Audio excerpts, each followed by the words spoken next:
వేసవికాలం నడుస్తోంది. ఈ కాలంలో స్నానం చేయాలంటే బద్దకించే వాళ్ళు కూడా 3 పూటల స్నానం చేయడానికి వెనుకాడరు. నిజానికి సాయంత్రం వేళ చేసే స్నానం శరీరానికి హాయినిస్తుంది, మనసుకు ఎంతో ప్రశాంతతను కలిగిస్తుంది. మరి రాత్రి వేళ ఇలా స్నానం చేయడం మంచిదేనా? రాత్రిపూట తలస్నానం చేయవచ్చా? చేస్తే ఎలాంటి ప్రభావం ఉంటుంది? ఈ విషయాలను ఇప్పుడు తెలుసుకుందాం.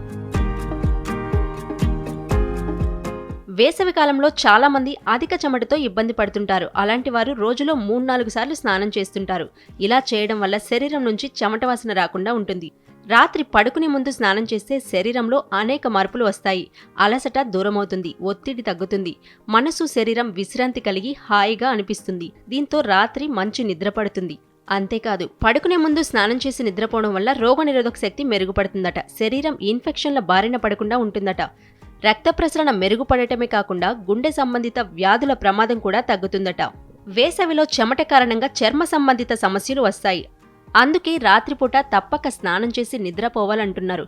ఇది చర్మాన్ని ఆరోగ్యంగా ఉంచుతుంది. అయితే రాత్రి భోజనం చేసిన తర్వాత తలస్నానం చేయకూడదని చాలా మంది అభిప్రాయపడుతుంటారు. దీనివల్ల రోగనిరోధక శక్తి బలహీనంగా ఉన్నవారు త్వరగా ఇన్ఫెక్షన్ల బారిన పడే అవకాశం ఉందట. అంతేకాదు, భోజనం తర్వాత స్నానం చేస్తే జీర్ణ సమస్యలు కూడా తలెత్తుతాయని నిపుణుల మాట.